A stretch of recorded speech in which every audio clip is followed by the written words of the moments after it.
사실 어피티라는 회사가 2018년도 7월부터 시작을 했는데 저희 첫 번째 사무실이 이 대학로에 있는 센터 건물에 있었어요. 한 2년 반 동안 저희가 여기에서 어피티를 만들고 어려운 시기를 거쳐서 지금 안정기까지 좀 정말 많은 일들이 있었던 곳인데, 오며 가며 이 흥사단이라는 건물은 또 어떤 건물일까 한번 들어가 보고 싶다 이런 생각을 계속 했었는데, 오늘 이렇게 저희 연수춘추 선배이셨던 김철균 원장님의 추천으로 여기 오게 돼서 저 영광입니다.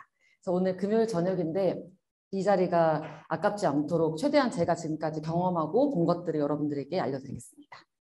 와. 네. 네, 먼저 목차 설명을 드릴게요. 일단 어피티라는 곳이 어떤 곳인지에 대해서 간략히 설명을 하면서 제가 지금 현재 운영하고 있는 서비스를 알려드리고, 사실 앞서 얘기해 주셨듯이 제가 대학생 때부터, 그러니까 2014년 딱 8월 5일 오늘, 그러니까 8년 전 오늘부터 제가 미디어 스타트업을 만들었더라고요. 그래서 그동안 한 대여섯 개의 미디어를 창업하면서 어떤 이유에서 그런 미디어를 만들었는지, 어떤 인사이트가 있었는지 간단히 얘기 드릴 예정이고요. 그리고 저희가 자주 제가 강연 다니는 주제가 어떻게 독자들을 만나서 독자의 니즈를 발굴할 것이냐, 타겟 독자 분석에 저희가 되게 열심히 하고 있어요. 그래서 어떤 식으로 저희가 타겟 독자를 분석을 했고 어피티를 만들게 됐는지를 상세하게 얘기를 드릴 예정입니다. 그리고 네 번째 장으로는 저희가 정의한 세대가 있어요. 밀레니얼 세대 말고 그 안에서도 경제 생활을 굉장히 성실하게 하는 밀레니얼 세대들. 그걸 어피티 제너레이션이라고 저희가 작년 말에 정의를 했고, 그 세대가 어떤 것들에 관심이 있는지 총 10개의 키워드에 대해서 저희가 설문조사한 결과를 공유를 드리려고 합니다. 마지막으로는 이렇게 쭉 1, 2, 3, 4번 목차까지 진행하고 나서 최근에 저희가 아직 다듬어지진 않았지만 지금까지 최근에 저희가 발견한 그 경제미디어를 운영하면서 얻은 인사이트들, 공유하고 싶은 이야기들을 마지막 장에 넣어두었습니다. 네, 먼저 어피티를 소개하는 부분부터 들어갈게요. 어피티가 어떤 회사냐라고 많이들 물어보시는데, 사실 어떤 제품을 만드는 회사나 아니면 어떤 유료 서비스를 제공하는 회사하고 좀 다르게 저희의 서비스를 처음에는 좀 정의하기가 어렵더라고요. 그런데 이제는 아주 단순하게 말할 수 있습니다. 저희는 미디어 회사이고요. 미디어 회사라는 것은 글이나 영상 아니면 이미지 같은 요소들, 콘텐츠 요소를 활용해서 사람과 그리고 정보 비대칭이 있는 분야의 정보를 연결한다 라고 저희는 정의를 내리고 있어요. 그래서 여기 보시면 구체적인 타겟 독자가 나오는데, 어피티는 밀레니얼 여성의 머니라이프, 그 시작을 함께하는 미디어입니다 라고 저희 정의가 되어 있죠. 저희는 밀레니얼 중에서도 특히 2534 여성분들이 주요 타겟 독자고, 그분들을 위해서 사회초년생, 이제 경제생활을 시작해서 월급이 한 달에 한 200, 300씩 들어오기 시작한 분들을 위해서 어떻게 경제생활을 잘 해나가야 하는지 안내하는 정보를 전달하는 일을 하고 있어요. 그리고 이게 세 가지의 주요 설명들이 있는데, 이 중에서 좀 집중하셔서 보셨으면 하는 키워드는 굉장히 정확한 타겟을 갖고 있다는 점이고요. 이건 뒤에 제가 설명을 드릴게요. 그리고 두 번째는 신뢰 기반. 저희는 무료 서비스를 하고 있어요. 정보를 무료로 뉴스레터라는 형식을 통해서 전달하고 있는데, 이 독자분들, 아주 구체적인 독자분들을 바탕으로 저희가 쌓은 신뢰 자본으로, 그 신뢰 자본을 매개로 이 구체적인 타겟들을 또 겨냥하고 있는 다른 기업들의 광고를 받거나 아니면 그 기업들에게 어피티가 생산한 금융경제 콘텐츠 사용권을 판매하는 식으로 사업을 영위를 하고 있습니다. 먼저 저희의 타겟 독자분들을 소개를 드릴게요. 저희는 처음 만들 때부터 여성을 위한 경제 미디어를 만들겠다라고 시작을 했는데, 이 설문조사가 아마 2020년도 하반기에 했던 설문조사일 거예요. 저희 독자분들의 85% 이상이 여성분들이시고, 그리고 25, 3, 4세가 76%, 20대에서 30대를 좀 포괄적으로 보면 거의 90%에 육박합니다. 그리고 대부분이 직장인이시고 최근 들어서는 대학생이나 프리랜서의 비율이 좀 높아지는 중이에요. 저희가 여성을 타겟으로 잡은 이유는 일단 여성들이 이전보다 훨씬 더 진학률이라든지 아니면 취업률, 그리고 이후에 취업하고 경제생활을 지속하는 그 기간 자체가 과거와 굉장히 많이 달라져서 예전의 여성들과는 차별화된 생애 주기를 만들어가는 세대다라고 생각해서 이들에게 필요하다고 생각해서 만들었고요. 그리고 이건 이제 비단 여성뿐만 아니라 사실은 우리나라에서 교육 과정을 밟은 사람들에게 공통적인 문제일 텐데, 돈에 대한 관심은 굉장히 높지만 굉장히 그 진입 장벽이 높고, 그리고 금융 교육 자체를 이제 잘 받지 못한 케이스들이 많기 때문에 부족한 금융 지식이 있는 상태에서 경제 생활을 해나가는데 어려움이 많다라고 저희는 판단을 했었습니다. 하지만 금융경제, 재테크, 돈 불리기를 제외한 다른 분야에서는 굉장히 명확하고 자기 기준을 갖고 있는 소비자라고 저희는 판단을 했어요. 네. 현재 어피티 구독자는 이게 또 약간 업데이트가 됐어야 되는데 뉴스레터 서비스인 머니레터는 지금은 25만 명이고요. 유튜브는 아직 저희가 운영을 열심히는 안 하고 있어서 지금 여전히 4.5만 명입니다. 앞으로는 머니레터를 비롯해서 이외에 새로운 뉴스레터 서비스를 더 만들고 유튜브도 조금 더 강화하고 그리고 요즘 짧은 동영상이 굉장히 대세거든요. 그런 쪽으로도 새로운 플랫폼에 저희 채널을 만들어서 여러 플랫폼의 어피티의 구독자들을 더 많이 만들어가는 게 저희의 목표입니다. 네, 앞서 얘기한 것보다 조금 더 업데이트되어 있는 저희 설문조사 결과예요. 마찬가지로 여성이 거의 80%에 육박하고 연소득이 좀 작긴 하지만 대부분 3천만 원대라고 보시면 됩니다. 3천만 원대고 미디어에 노출되는 연봉 6천, 7천 이런 분들보다는 정말 평범하게 경제생활하고 계신 분들이 저희한테는 훨씬 더 많습니다. 그리고 머니레터를 어떻게 이용하고 있는지를 보여줄 수 있는 통계인데요. 대부분 경제 공부를 하는데 저희를 많이 활용을 하세요. 지금 당장 투자는 하지 않더라도 경제라는 것과 내가 너무 멀어져 있다는 것에서 좀 부채감을 느끼는 분들, 그런 분들이 저희를 읽고 조금씩 경제의 키워드에 대해서 익숙해져가는 그런 식으로 바뀌시는 거를 볼 수 있었습니다. 네, 저희 이용자분들의 주된 관심사인데요. 주된 관심, 돈과 관련된 주된 관심사라고 하면은 보통 욜로라든지 영끌, 비투 이런 것들을 많이 얘기하지만 저희는 돈을 기준으로 좀 더 현실적으로 어떻게 하고 있는지를 살펴봤을 때 일단 당연히 더 벌고 투자 쪽에 관심 많으시죠. 더 벌고 그리고 그중에서도 자기 개발을 통한 커리어 상승, 그러니까 연봉이 올라가는 것 또는 근로소득, 월급 외에 사이드 잡으로 기타 소득과 사업 소득을 늘려가는 것 이런 쪽에 관심 많으시고요. 잘 쓰고 예산 내에서 가성비 있는 소비를 하는데 굉장히 열심히십니다. 그리고 네이버 플러스 멤버십 같은 좀 소비를 합리적으로 할 수 있는 방법들에 대해서 관심이 굉장히 많으세요. 그리고 물론 모두의 관심사죠. 미래를 대비하는 것, 노후 대비에도 굉장히 관심 많으시고 특히 여성분들이 이 연금이나 보험 쪽에 특히나 관심이 많은 모습이에요. 가치관도 굉장히 중요한 요소인데요. ESG가 요즘 새로운 또 굉장히 중요한 패러다임이죠. ESG의 가치를 이제 추상적으로 쫓는 거라기보다는 또 뒤에 설문조사 결과에도 나오는데 비싸더라도 친환경 소비를 하겠다. 그리고 친환경 기업에 투자하겠다. 다양성, 젠더에 대한 감수성이 있는 그런 화자를 원하는 모습 등등해서 이 가치관을 지켜나가는 것에서도 경제생활의 특징이 있다라고 저희는 봤습니다. 네, 그래서 어피티가 무엇을 만드느냐? 머니레터라는 이름의 뉴스레터예요. 뉴스레터라는 게 이메일에 저희가 마치 신문에 종이에 이제 찍혀서 나왔던 뉴스들을 이메일로 옮겼다고 보시면 되는데요. 신문이 이메일로 진화한 형태라고 보시면 되고 매일 보내고 있습니다. 오늘도 보내고 왔어요. 매주 월화수목금 공휴일이 아니면 저희는 매일 아침 6시에 머니레터라는 이름의 경제 뉴스레터를 발송하고 있습니다. 이게 전문가 칼럼들도 있고요. 그리고 저희가 이제 뉴스도 직접 써서 발행하는 형식이에요. 여기가 뉴스레터가 엄청 길어요. 모바일로 많이 보시기 때문에 아주 일부분인데 이렇게 메일함에 들어오면 제목이 있고 발신자가 있고 코너명, 본문, 코너명, 본문 이런 식으로 이렇게 좀 길게 구성이 되어 있습니다. 네. 어피티 소개는 조금 더 뒤에 드리고 제가 지금까지 했던 미디어 창업 사례에 대해서 하나하나 말씀을 드릴게요. 딱 8년 전에 제가 창업을 시작했다고 했었죠. 그때 처음 만들었던 매체가 웹진이었어요. 웹진. 홈페이지에 저희가 팀블로그라고도 불렀는데 여러 명의 구성원분들이 저희 멤버들이 이제 일주일에 2개씩 각자 관심 분야에 대해 칼럼을 쓰고 저희가 그거를 이제 편집해서 올리고 페이스북에 페이지를 개설해서 그 링크를 발행하는 형식으로 운영을 했었습니다. 이 당시에 저희 멤버들이 다 취준생이었는데요. 언론인을 지망하는 취준생들. 그래서 사실은 취준할 때 가장 재밌는 게 딴짓이거든요. 딴짓의 일환으로 이렇게 웹진 블로그를 만들어서 운영을 하면서 청년인 우리가 우리의 얘기를 글로 발행했는데 굉장히 많은 사람들이 관심이 있네. 이런 것들을 경험을 하게 됩니다. 그래서 당시에 많이 얘기를 했던 아젠다가 3포 세대, 5포 세대 이런 것들이었거든요. 근데 규정되어지는 밀레니얼이 아니라 바라자로서의 밀레니얼이 이렇게 좀 어떤 영향력이 있구나라는 걸 저희가 스스로 발견했던 때가 이 미스피치를 했을 때입니다. 이때는 거의 완벽하게 글 기반이었었고요. 미스피치에서 했던 활동들이 굉장히 다양한 게 있어요. 그래서 이거는 저희가 이제 대학가에 붙였던 대자보, 대자보 붙여서 한번 이슈가 된 적이 있었고, 청년들, 해외 청년들의 주거 문제를 갖고 저희가 해외 취재까지 나가서 나중에 책으로 엮어냈던 청년 난민대다 프로젝트가 있고요.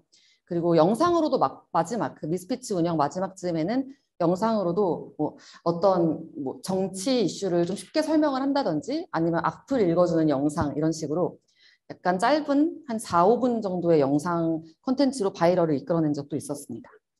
이때 저희가 한번 뉴스, JTBC 뉴스에 한번 등장한 적도 있었어요. 이때 미스피치에서 활동했던 멤버들 중에 일부가 나와서 약간 크루식으로 움직였던 조직이었거든요. 그중에 일부가 나와서 청춘 씨 땡땡 바라, 청춘의 씨가 바라한다. 약간 중의적인 의미를 넣어서 만든 팀이었는데 2015년부터 2016년까지 이제 반반 걸쳐서 1년 정도 활동을 했고 시즌별로 정치적인 아젠다를 청년 정체적인 아젠다를 널리 알리는 걸 목표로 활동을 했었습니다.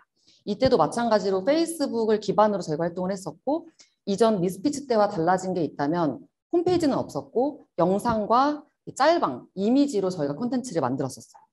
이때 프로젝트는 시즌별로 시즌 1, 시즌 2, 시즌 3 이렇게 나눠서 각 시즌별 목표와 주제를 정해놓고 저희가 활동을 했었고 첫 번째 프로젝트는 취업 문제, 그리고 비정규직과 정규직의 격차 문제, 그리고 입시 중심의 교육 문제, 그리고 지역 청년의 인프라 부족 이런 것들을 시즌별로 잡고 최대한 바이럴이 될 수 있는 포맷을 찾아서 저희가 전달하고 싶은 메시지를 아주 얕게 하지만 널리 알릴 수 있는 방식으로 이 팀을 운영했었습니다. 그래서 이게 활동했을 때 만들었던 이미지인데요. 예를 들면 취준생들이 입고 다니는 굉장히 그 트레이닝복과 검은색 옷 이런 것들을 갖고 잡지 스타일로 보여준다든지 아니면 저 오른쪽에 있는 이미지도 당시에 여행 사진 구도로 되게 유명했던 어떤 포즈인데 여기에 입시학원에 끌려가는 아이의 시선에서 찍은 사진을 이제 올린다든지 그래서 이 이미지 한 장에 많은 정보가 들어가 있지는 않지만 공유하기 쉬운 포맷으로 만들었던 게 청춘 시 땡땡 발화를 했을 때의 특징이었었습니다. 하지만 이 팀도 오래 가지는 못했는데요. 이 팀을 운영할 때 여기 그 알츠와 포브까지 운영할 때 저희가 겪었던 가장 중요했던 문제가 내부 구성원들의 취직 문제였었어요. 창업으로 갈 것인가, 취직으로 갈 것인가. 거기서 굉장히 갈등을 하다가 많은 멤버들을 떠나보냈던 적이 있는데 그러다가 또 다시 한번 팀을 꾸렸던 게 이 필리즘이었습니다. 필리즘은 매트릭스에 나오는 빨간 약, 빨간 약에 그 필하고 이즘을 붙인 용어예요. 여기서는 내부적으로 좀 팀 규모를 확장하고 조금씩 진짜 창업을 위한 그런 단계로 나아가기 위한 과도기적인 제 매체였는데 이건 역시 명확한 문제의식과 타깃이 발견되지 않아서 또 한 반년 만에 엎어지고 맙니다. 그러고 나서 또 시도했던 게 있어요. 마찬가지로 페이스북 기반이었고 보시면 4분, 2분, 5분 이 정도의 미드폼이라고 하죠. 그래서 중간 정도 길이의 동영상을 바탕으로 저희가 또 정치 뉴스를 전한다든지 아니면 젠더 관련된 이야기를 좀 쉽게 푼다는 식으로 콘텐츠를 만들었었는데 마찬가지로 앞서 똑같이 취직 문제 그리고 명확한 문제의식이 없다는 문제 그리고 비전이 좀 부재하다는 문제로 이 팀도 얼마 못 가서 사라지게 됩니다. 4-5개의 팀을 창업하면서 사실은 사업자 등록을 한 건 하나였고요. 이때까지는 꾸준히 저희가 콘텐츠를 만드는 능력들은 다 뛰어났어요. 콘텐츠를 만들면서 시행착오를 겪고 우리가 미디어 창업을 진짜 제대로 할 수 있을까를 계속 테스트받는 기간이었다고 생각해 주시면 됩니다. 그리고 마지막 OPT로 가기 전에 POV, 포인트 오브 뷰라는 뜻인데요. 이 팀이 OPT의 전실이 됐던 팀이었어요.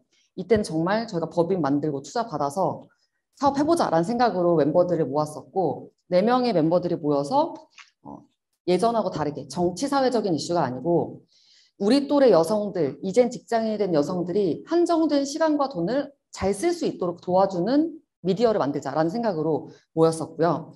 예전하고 달라진 포인트가 몇 가지가 있어요.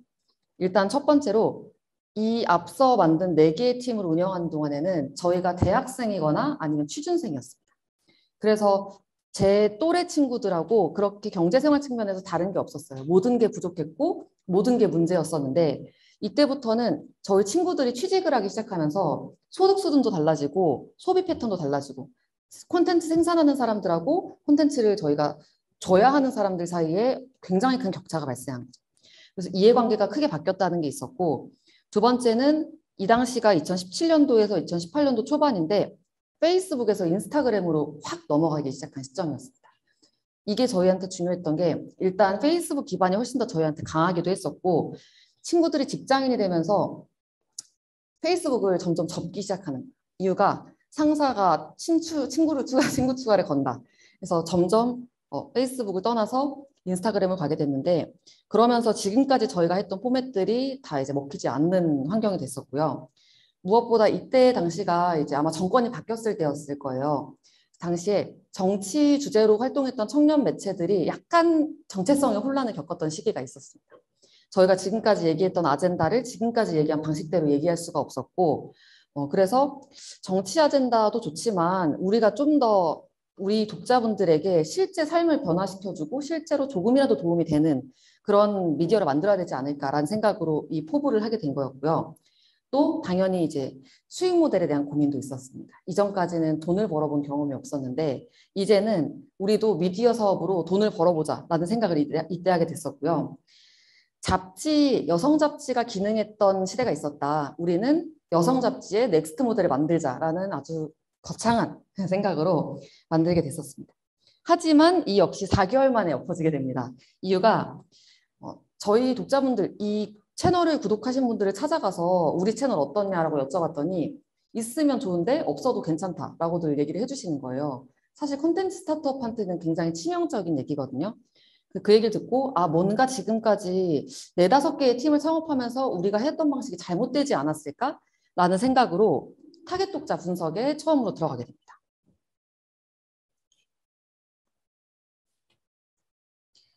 그간 창업을 하는 동안 이렇게 제 또래 친구들, 2534 여성들, 이분들을 그냥 내가 재밌는 콘텐츠니까, 나한테 재밌는 콘텐츠니까 이 친구들한테도 재밌을 거야 라고 생각했지, 이분들의 관점에서 어떤 주제, 어떤 정보가 필요한지를 파악하려고 저희가 노력을 안 했었어요. 근데 그럼에도 나쁘지 않은 지표를 받았었기 때문에 그저 이렇게 했던 건데, 포브라는 마지막으로 하는 그 팀을 계기로 문제가 있었다는 걸 알게 됐죠. 그래서 처음에 타겟 독자를 먼저 구체화를 했습니다.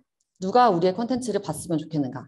첫 직장 기준 3년 차 이하 직장인 여성의 연소득 3-4천만 원의 이제 여성분들을 저희가 만났고요. 굉장히 한 3개월 동안 정말 이것만 매달렸던 것 같아요. 직접 만나서 인터뷰도 하고 저희가 가짜 계정을 만들어서 SNS에서 이분들의 어떻게 소비 생활을 하는지 지켜보기도 했고, 또 약간 좁혀진 문제의식으로 한 번 더 리서치를 하기도 했었습니다. 네, 2018년도 초반의 일이었고요. 이런 식으로 저희가 만났던 분들의 연봉과 이제 연차 이런 것들인데 이렇게 한 번, 2번 정도 만났었고, 이 만나서 얘기하는 동안 거의 스토킹을 하는 것처럼 물어봤어요. 아침에 일어나서 뭘 하는지, 어떤 어플을 가장 먼저 키는지, 핸드폰 첫 번째 화면에 어떤 어플들이 있는지, 그리고 얼마를 버는지, 어디에 쓰는지, 왜 쓰는지, 뉴스는 어디서 보는지 등등등을 굉장히 열심히 물어봤는데, 여기서 저희가 발견한, 열심히 물어봤고, 가계정을 만들어서 저희가 친구의 친구 또는 이제 저희가 타겟하는 여성으로 보이는 어떤 계정들을 찾아서 최근 게시물을 추적하고 그 패턴을 파악하고 이런 과정들도 했었고요. 여성들이 많이 가입되어 있는 커뮤니티에 저희가 가입해서 상위 게시물들, 그리고 가장 활발하게 글이 올라오는 게시판의 주제나 특성 등을 분석하기도 했습니다. 그 자료 중에 하나예요. 인스타그램인데 이게 다 다른 사람이에요. 다 다른 사람이 어떤 SNS를 이용하는 패턴이 있는 거죠. 그리고 글이 올라올 때도 반려동물 사진도 굉장히 많이 올라오고, 그리고 주말에는 꼭 뭔가 하늘 아니면 이번 주말에 놀았던 회고하는 것들을 이제 올리는, 계속해서 분석하다 보니까 지금까지는 제 친구의 일이었어서 특별해 보이지 않았던 2534 여성들의 그 생활에 약간 교집합이 보이는 것 같은 느낌이 들더라고요. 근데 그러면서 저희가 발견했던 게 이 여성들이 사실 욜로, 가치 소비 이런 얘기들 많이 나왔잖아요. 또 2030 여성들 하면은 소비 측면에서 굉장히 중요하게 보는 타겟 고객인데 그 엄청나게 디테일한 저희의 질문 앞에서 정말 자신감 있게 자기 기준, 자기 가치관, 자기 많이 소비하는 것들을 얘기했었지만 저희가 돈을 관리하는 것에 대해서 질문을 하면은 갑자기 확 뭔가 위축되는 듯한 모습을 보이시더라고요. 근데 그 이유를 파악해 봤더니 이분들은 일단 돈에 대한 좀 뭔가의 부채감을 갖고 있고 그 부채감이라 하면 내가 진짜 뭔가 해야 되는데 지금 도대체 뭘 해야 될지 모르겠다. 하지만 뭔가 해야 되는 건 안다라는 굉장히 막연한 그런 고민들이 많았더라고요.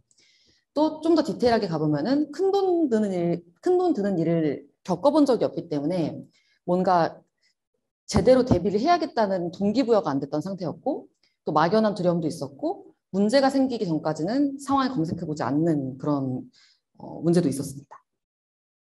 기존 시장을 분석해봤는데 여성 경제 하면은 좀 이렇게 주부들의 돈 관리 그리고 힐러리처럼 뭔가 현실적이지 않거나 너무 가계 돈 관리로 집중되어 있는 걸 저희가 봤고요. 그래서 저희가 타깃 독자에게 필요한 주제를 중심으로 그 정보를 최대한 너무 막 1부터 10까지 얘기하는 게 아니라 부담스럽지 않게 좀 재밌게 그리고 이 구독 당시에 저희가 영상을 위주로 모았던 팀이었지만 아침에 회사에 출근하면 이메일을 열어본다는 걸 아무도 몰랐어요. 저희 멤버들이. 근데 이메일이라는 걸 매일 아침 열어보는구나. 그럼 이 사람들에게 이메일로 보냈을 때 효과가 있겠다. 그리고 유튜브 영상으로는 이분들의 관심사에 금융경제가 없기 때문에 추천 알고리즘에 저희가 뜰 수 없겠다. 그러면 이메일 구독 신청을 하면 알고리즘에 방해 없이 바로 꽂힐 수 있겠다. 뭐 이런 것 등등 여러 가지 저희가 리서치를 하는 동안 파악한 근거를 중심으로 그럼 우리가 텍스트 중심으로 뉴스레터 형태로 경제 이야기를 이 타겟 독자들을 위해서 보내보자라는 생각을 하게 된 거죠. 그렇게 어피티란 매체를 만들게 됐고요. 어피티는 당당한, 오만한, 이기적인 이런 뜻이에요. 그래서 10년 뒤에 그 다음 10년 뒤를 좀 더 기대할 수 있게끔 만드는 것을 목표로 이렇게 만들게 됐습니다. 당시에 스프린트라고 저희가 회의 방법론을 스프린트 방식을 쓰고 있는데 이런 방식으로 레퍼런스를 찾고 프로토타입 만들어서 많은 분들에게 피드백 받고 다시 또 새로 만들어서 또 피드백 받고 이런 과정들을 반복해서 머니레터를 만들 수 있게 됐고요. 그때 만들었던 프로토타입 중에 하나예요. 이런 식으로 이메일 환경에서 어떻게 정보를 잘 전할 수 있을까?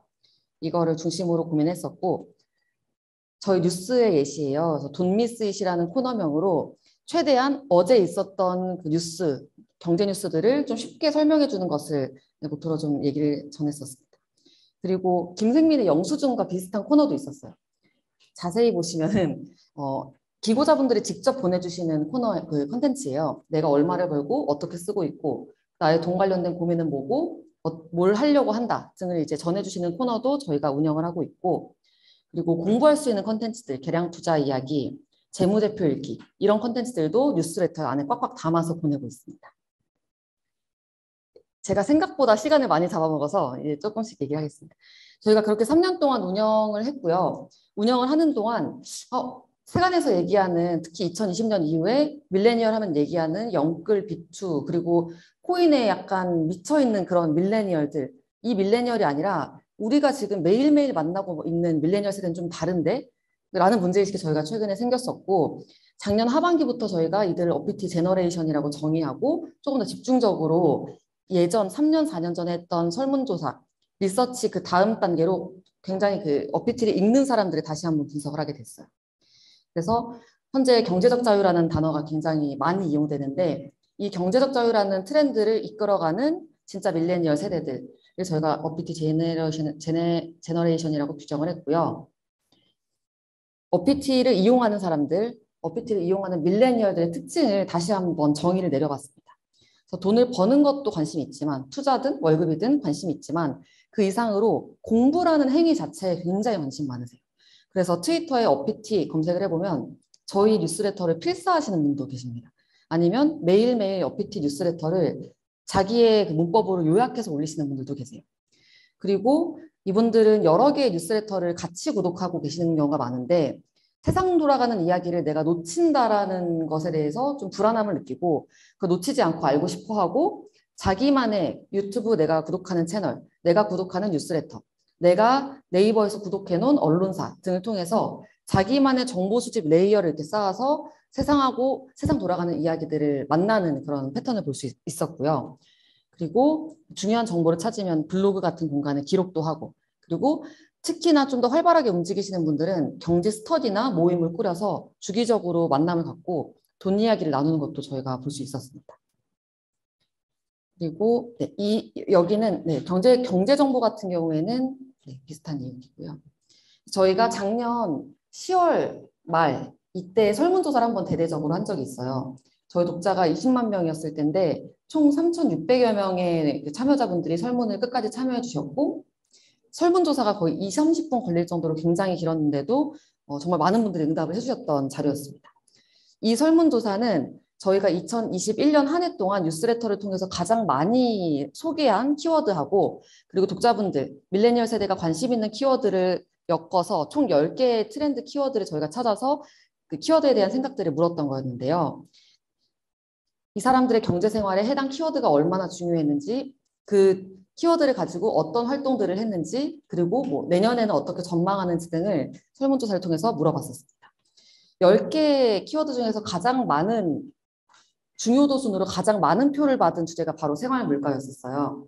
지금 사실 인플레이션으로 많이 뉴스가 나오고 있죠. 작년 말부터 이미 저희 독자분들은 이것에 대해서 인지를 하고 계셨던 것 같은데 생활 물가에 대응하기 위해서 뭐 집밥을 해 먹는다거나 아니면 발품을 팔아서 조금 더 물건을 저렴하게 구입한다거나 이런 행태를 보이셨고 그리고 저희는 생활테크라고 얘기를 합니다. 어차피 물가가 올랐다면은 생활테크로 이제 네, 2021년에는 이렇게 했지만 2022년에는 어떤 부분을 더 열심히 해야 된다. 특히나 이제 예전에는 인플레이션일 때 돈을 버는 기업에 투자할 생각을 못했다면 이제는 그런 기업에 투자해서 내가 좀 더 자산 형성을 위해서도 이 상황을 이용하겠다. 이런 응답을 보이셨었고요. 그 다음으로 중요도가 높았던 건 주식이었어요. 2020년 이후로 여성분들도 굉장히 주식 계좌를 많이 열었죠. 그래서 주식이 굉장히 2021년도에 중요했고 2022년도에는 압도적으로 중요할 것이라고 얘기를 하셨습니다. 사실 지금 장을 보면 조금 작년에 기대했던 것만큼은 아닐 텐데 이런 식으로 주식 관련해서도 내가 특정 종목이 오르기 전에 정보를 찾아보고 시세차익을 봤다든지 아니면 우량주에 투자를 했다든지 우량주를 낮은 가격에 샀다든지 등등으로 행동을 하셨었고요. 그리고 앞으로는 우량주 중심으로 조금씩 사 모을 것이다. 이런 식으로 얘기를 하셨고 가상화폐 같은 경우에도 저희가 여쭤봤었는데요. 여기는 이제 반반 정도가 나왔어요.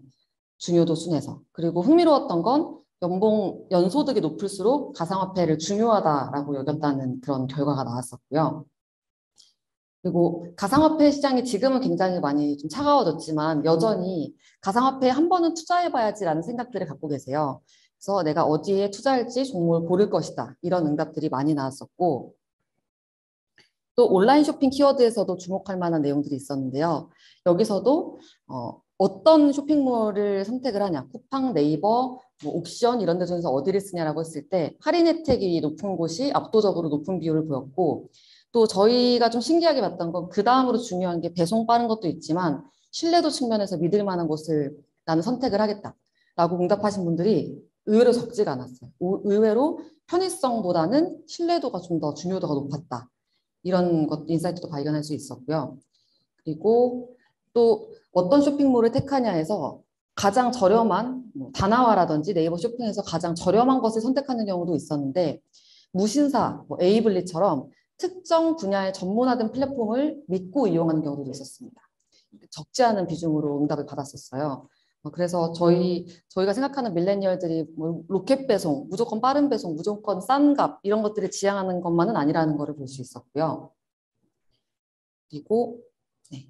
OTT도 사실 엄청난 화제였죠. 그래서 OTT 쪽에서는 부정적인 여론이 많았습니다. 일단 돈이 너무 많이 나간다. 그래서 OTT가 중요하다고 느끼는 사람일수록 OTT를 거의 많이 이용하는 경향을 보였는데요. 네. 여기서도 대부분이 나는 OTT에 한 달에 2만 원 미만으로 지불하겠다. 최대가 그 정도다라고 얘기하는 분들이 있었고 내년에는 OTT 구독료 지출을 좀 줄일 것이다 라는 응답도 좀 많았습니다. 또 OTT 시장에 대해서 공부하고 OTT 기업 또는 자산에 투자할 계획이다라고 얘기하시는 분들도 많았어요. 배달 서비스도 또 여쭤봤었는데요. 배달 서비스도 부정적인 여론이 굉장히 많았습니다. 그래서 지출이 늘었다는 측면에서 나한테 이제 중요했지만 좀 부정적으로 생각을 했다라는 걸 알 수 있었고요. 그리고 압도적으로 나는 배달 서비스 지출을 줄일 것이다. 사실 2021년도 말에 조사한 2022년의 계획이기 때문에 어떤 다짐이 좀 섞여 있을 수가 있어요. 나는 내년에 이렇게 할 거야 라고 생각을 하기 때문에 좀 더 이렇게 편향돼 있을 수 있는데 일단 배달 서비스와 OTT에서는 좀 지출의 부담을 많이 느끼고 있다라는 게 좀 비슷했습니다. 또 재밌는 부분이 이 밀레니얼 분들이 사이드 잡에 굉장히 관심 많으세요. 사이드 잡 특히 작년까지 굉장히 관심 많으셨는데 지금은 하고 있지 않지만 앞으로는 굉장히 해보고 싶고 사이드 잡을 시작할 계획이라도 굉장히 많았고요. 거의 응답자의 절반 가까이가 됐고요. 사이드 잡 관련 교육을 2022년도에는 받을 것이다 라는 분들도 굉장히 많았습니다. 흥미로운 거는 작년까지는 사이드 잡에 대해서 나 사이드 잡 할 거야 하는 사람들이 많았다면 올해 들어서는 본업을 열심히 해야지 이런 생각을 하시는 분들도 적지 않아졌어요. 회사에서 일자라기라는 트렌드도 요즘에는 새로 나오고 있고요. 또 중요한 친환경 아젠다. 친환경도 굉장히 중요하다고 생각하는 분들이 압도적으로 많죠. 그리고 비싸더라도 친환경 기준을 수립하고 실천하는 제품을 이용할 것이다도 그런 편이다 쪽에 굉장히 많습니다. 그리고 친환경 투자도 보시면은 굉장히 관심 많죠. 시장에 대해서 깊게 공부를 할 계획이고 투자할 계획이다. 그래서 과거에는 친환경이라는 게 어떤 추상적인 가치관으로 있었다면 이제는 실제로 돈을 소비하고 투자하는 데 있어서도 중요한 기준이다라는 걸 볼 수 있었어요. 그리고 원래부터 친환경에 관심 많은 분들도 있었지만 이상기후를 좀 느끼거나 아니면 정부 정책에 특히나 이제 탄소 중립 아젠다가 많이 등장했었죠. 그런 것들을 통해서 지금 정말 친환경이 중요한가 보다라고 생각하시는 분들이 많았어요. 네. 지금 벌써 40분이어서 제가 수다를 달리듯이 좀 왔는데요. 지금 네네 괜찮으세요. 지금까지 제가 창업했던 매체 그리고 어피티를 만들게 된 과정, 어피티를 이용하는 분들의 특성을 설명을 했다면 이번에는 조금 더 신선한 조금 더 신선한 얘기를 해보려고 해요. 저희가 그간 4년 동안 어피티를 운영하면서 얻은 인사이트를 공유를 한번 해보려고 합니다. 이것도 저희가 별도로 설문조사를 해서 받은 내용이었는데요. 어피티를 이용하시는 분들이 어피티를 떠나서 경제정보를 제공하는 서비스에 대해서 기대하는 점을 물었었어요. 그랬더니 교집합이 나오는 게 항상 그러니까 나에게 진짜 필요한 정보. 그러니까 뭐 32세 박진영에게 32세 여성에게 필요한 정보가 아니고 32세에 뭐 창업을 했고 소득이 어떻고 진짜 그런 나에게 필요한 정보를 정말 구체적으로 제안을 해주는 것을 필요로 하셨고요. 전문성에 대해서도 얘기를 많이 했지만 사실 시의성보다도 이런 것들이 깊이 전문성이 좀 더 중요하다라고 얘기를 해주셨고 실용적인 것. 네. 그래서 저희가 이 설문조사를 하고 나서 뉴스레터 콘텐츠에 할인 정보라든지 아니면 이벤트 정보 같은 것들도 또 지원 사업도 많이 얘기를 하고 있거든요. 그런 정보들을 굉장히 좋아하세요. 그래서 경제 정보라면 세상 돌아가는 얘기는 물론 진짜 지금 나에게 필요한 지금 행동을 알려주는 정보를 좀 제공을 해라라는 걸 이제 저희가 최근에 파악할 수 있었었고요. 그리고 구독 경제라는 얘기를 많이들 하죠. 근데 구독 경제의 핵심이 무엇이냐라고 또 이제 토론을 하기도 하는데 저희는 구독 콘텐츠는 얇은 종이라고 생각을 해요. 그래서 종이를 여러 겹 겹쳐서 나만의 정보의 어떤 패키지를 만들고 있다라고 이해를 하고 있는데 예를 들어서 어피티, 한국경제, 그리고 JTBC 이곳을 구독하고 있다면 나는 아침에는 어피티를 읽고 뭐 점심시간 때는 JTBC 뉴스를 쭉 둘러보고 저녁 때는 라디오를 통해서 뭐 3%를 듣는다. 이런 식으로 사람들마다 각자 보고 있는 채널, 정보 수집하는 경로들이 다 다른데 그것을 일종의 이제 레이어를 쌓아서 수집 루틴을 구축하고 있는 거죠. 그래서 저희가 뉴스레터 창업을 하려는 분들을 가끔 만나면 이 레이어에 어디에 들어가는 게 유리할지를 보셔라라고 얘기해요. 예를 들면 이미 수많은 사람들이 어피티라는 매체를 통해서 아침 6시에 구독할 수 있는 컨텐츠를 레이어를 쌓고 있다면 거기에 비집고 들어가기보다는 새로운 레이어를 한 겹 놓을 수 있는 곳들을 찾는 게 유리하다. 이런 식으로 이제 얘기를 하곤 합니다. 최근에 또 저희가 생각했던 인사이트인데요. 뉴스레터를 사람들이 왜 읽을까라는 생각을 했어요. 뉴스레터 열풍 이런 뉴스들이 또 나오지만 저희가 생각한 건 뉴스레터를 아침에 열어보는 것은 일종의 교회를 가는 행위하고 비슷하다고 생각을 했습니다. 주중에는 여러 가지 이제 뭐 범죄도 저지르고 여러 가지 활동 이런 일들을 벌이면서 주말엔 다시 회개하는 그런 것처럼 뉴스레터는 돈 쓸 땐 쓰고 또 투자도 급등주에도 투자하고 실패도 하고 그러면서도 뉴스레터를 읽는 행위 자체가 나에게 안도감을 주는 의식 비슷하다라고 얘기를 했어요. 그래서 이 의식적인 행동이라는 것을 인식하고 뉴스레터 안에 얼마나 더 깊은 내용을 담을까를 고민하는 것, 그것도 중요하지만 그것 이상으로 이 사람들의 정보 수집 루틴에 들어가는데 어떤 의식으로 우리가 작용할 수 있을까를 미리 상상하고 짜면은 조금 더 효과적일 거다라고 얘기를 하고 있습니다. 그리고 또 중요하다고 생각하는 점인데요. 유닉이라는 서비스가 또 있어요. 유닉하고 어피티가 비슷한 시점에 여기 001호에서 만들어졌는데 벌써 운영한 지가 4년이 된 거죠. 근데 4년이란 시간이 짧다면 짧지만 어떤 분들에게는 매일매일 구독하는 이메일 서비스가 하루도 빠짐없이 4년 동안 왔다라는 데서 얻을 수 있는 신뢰감이 있잖아요. 그 신뢰감이 저희는 저희 서비스를 망하지 않게 만드는 가장 중요한 요소라고 생각을 하거든요. 그래서 그걸 신뢰 자본이라고 저희는 말합니다. 미디어 회사가 갖춰야 하는 가장 중요한 자본, 신뢰 자본. 그리고 이 신뢰 자본이 해쳐지지 않은 상태로 잘 유지가 됐을 때는 광고, 제휴, 저희가 커머스를 하는 것, 아니면 유료 커뮤니티를 만드는 것, 모임을 만들거나 아니면 스터디를 꾸리는 것 등등 굉장히 많은 비즈니스를 연결할 수 있더라고요. 다만 조금 주의를 해야 하는 건 신뢰 자본이라는 무형의 자산이기 때문에 무슨 논란이 생겼을 때라든지 아니면 배반을 했을 때 그 배신감이 우리의 모든 비즈니스의 근간을 흔들 수 있다. 저는 항상 이걸 염두에 두고 서비스를 하고 있습니다. 네. 그리고 이건 어피티가 앞으로 매체를 확장해 나가기 위해서 하고 있는 고민인데요. 이제 제목이 저희가 그거였잖아요. MZ세대 소통 보고서. 뉴스레터 중심으로 계속 얘기하고 리서치 얘기를 많이 하긴 했지만 어떻게 하면 MZ세대랑 소통할까를 저희도 굉장히 많이 고민을 하고 있어요. 근데 최근에 저희가 독자를 분석하고 사람들을 만나면서 듣게 되는 것들이 뉴스레터도 결국에는 시각적이다. 이 안을 좀 벗어나고 싶다. 출퇴근을 할 때라든지 아니면 운전을 할 때라든지 내 손이 어떻게 손을 쓸 수 없거나 손을 쓰고 싶지 않거나 눈으로 보고 싶지 않은 환경에서 콘텐츠를 듣고 싶다라는 얘기를 꽤 많이 하시더라고요. 사실 팟캐스트 시장이 한 2016년도에 저희 팟캐스트 팟빵도 있지만 조금 더 새로운 패러다임의 큰 물결이 영미권에서 있었고 그게 우리나라에 넘어올 수 있을 뻔한 적이 16년도, 17년도에 있었는데 아직 완전히 넘어오지 않았거든요. 그런데 저는 그런 쪽을 좀 블루오션이라고 보고 있어요. 사실 큰 변화가 있을 텐데 아직 굉장히 큰 플레이어들이 없는 시장. 그래서 저희도 듣는 콘텐츠로 좀 변신을 해보려고 하고 최근에는 게임회사 크래프톤하고 같이 협업을 해서 오디오 콘텐츠를 인공지능 목소리로 개발한 것도 있습니다. 그래서 질 좋은 오디오 콘텐츠를 찾는 수요를 필요로 하는 느낌이 있고 거기에 질 좋은 경제, 질 좋은 정치 얘기들이 만약에 또 채널들이 만들어질 수 있다면 또 빠르게 인기를 얻지 않을까라고 생각하고 있어요.